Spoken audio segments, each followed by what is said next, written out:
Alright, this is Andrew with Joda Home Inspections. Today is June 2nd, 2023. We're doing a sewer scope here in Salt Lake. We're at 1120 East Milton. We've got the camera pushed out 130 feet. All the way out to the city connection.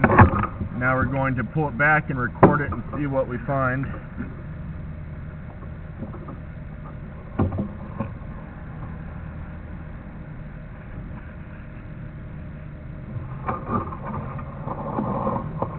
So this first connection point is called the nose on. That's where it goes from your lateral line into the main city line. Looks like a pretty decently sized offset here where the pipes have slipped and gave you that lip. This looks like a section of clay. When you have a big offset like that, waste can potentially collect and create a blockage, which could lead to a backup. So not ideal. Another one right there that I just had to pull my camera over.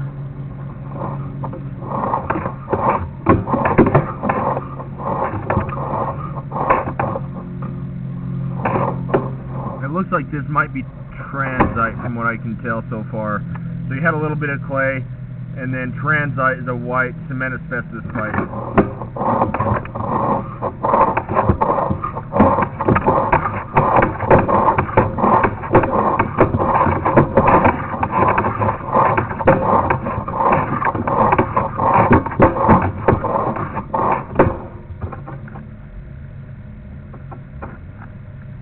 No standing water so far, which is great. You never want to have standing water because that would indicate improper grade. So far it looks like everything is grading on its own with gravity.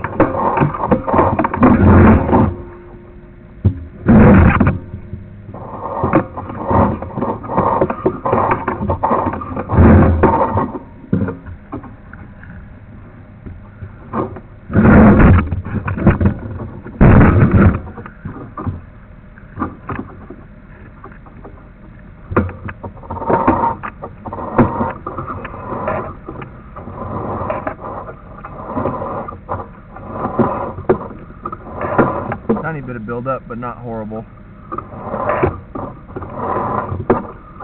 Here's a section of cast iron. That looks like an access point. Looks like you have an opening on the top of the pipe. Usually you'll have a clean out somewhere out in the yard. I didn't see this one, so it's probably buried or hidden behind plants or something.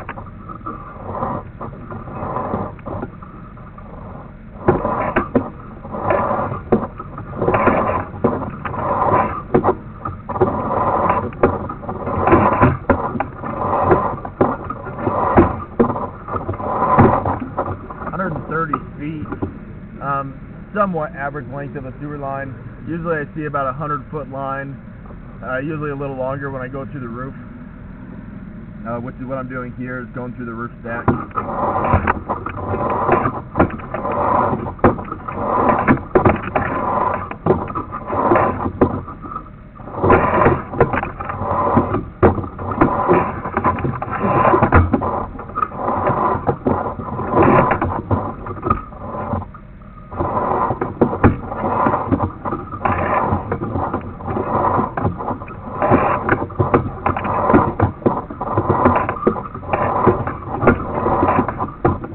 Alright, we just transitioned to cast iron now.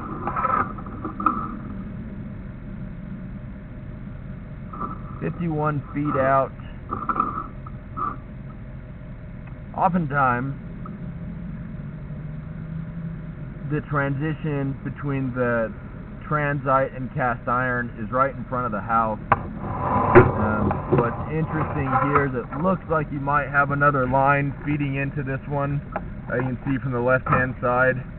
I'm not sure if that means that you might have a shared line with a neighboring property, or if this is just simply under the house and it's a different part of the house feeding into the line. That's definitely possible. I'm not positive. It might be worth researching with the city to see if they have records of if this is a shared line or not. One big downside is with a shared line, you can't always get insurance on the line, which is something I would definitely recommend here. I would check with a company like HomeServe to see if they would offer insurance if it's a shared line. With cast iron, it'll eventually need to be replaced. It gets real rough and rusty, like you can see on the screen. You want to avoid putting wet wipes or feminine hygiene products down the line that could potentially get stuck and clog the line, causing a backup. But again, with a shared line, I know some companies will not offer insurance, and with that distance, I'm not sure whether that's still under the house or whether that's gone out where it might be shared.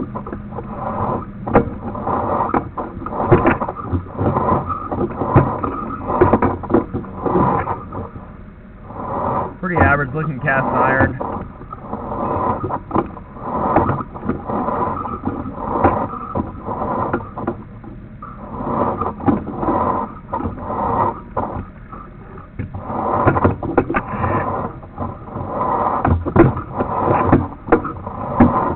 We're just coming up to the roof stack now.